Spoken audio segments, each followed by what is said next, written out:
While looking for a cheap laptop for my video editing needs, I stumbled upon the Machenike Machcreator A with a Ryzen 5 processor.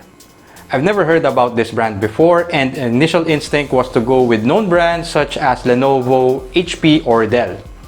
Laptops from these brands, however, are more expensive than the Machenike laptops, and with the Machcreator A Ryzen edition selling under 30,000, this deal was hard to pass on. So in this video, we will unbox the Machenike Machcreator A Ryzen 5 edition.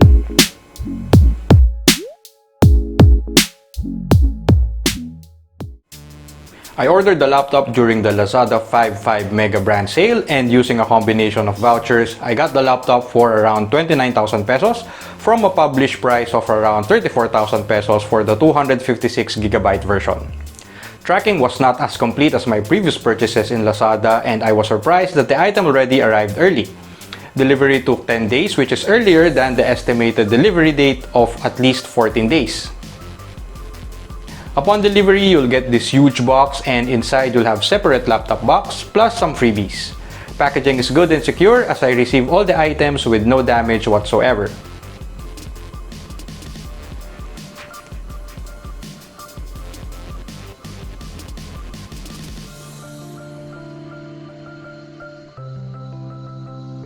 Freebies from Machenike includes a laptop bag, a wired gaming mouse, and a mousepad.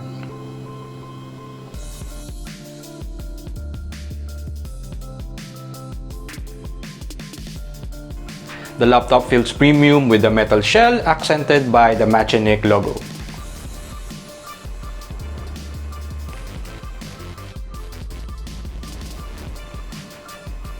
The laptop is very thin and lightweight despite having a 15-inch screen which swivels up to 180 degrees.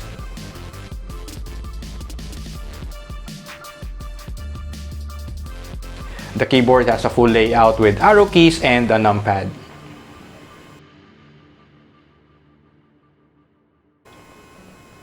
On the sides, you have different interfaces. On the left side, you have two USB Type-A ports, a micro SD card reader, and an audio jack port.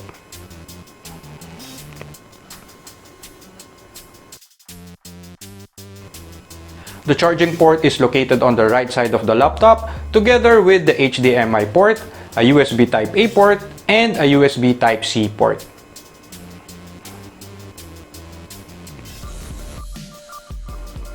Running through the specs, the Machcreator A Ryzen edition has a Ryzen 5 4500U processor with AMD Vega 6 integrated graphics.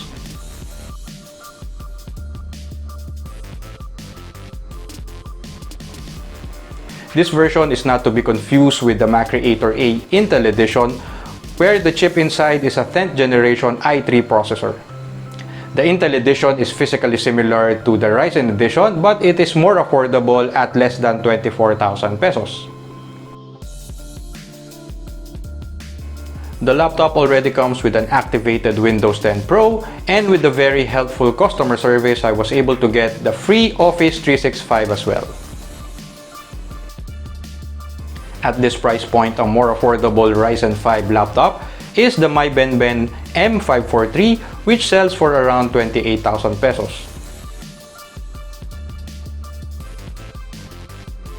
However, the reviews on the product page in Lazada seems to be of a different model, the E527 with an older Ryzen 5 chip and not the M543 as advertised.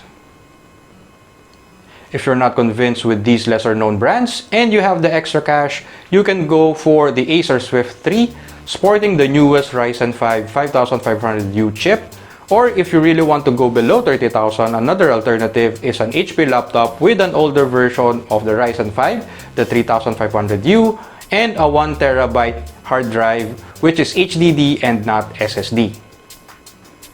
Overall, I'm very happy with my purchase, and I'm looking forward to posting another video on the laptop's performance. So with that, please subscribe to my channel, The Misadventures of Ronnie G. Thank you for watching and stay safe.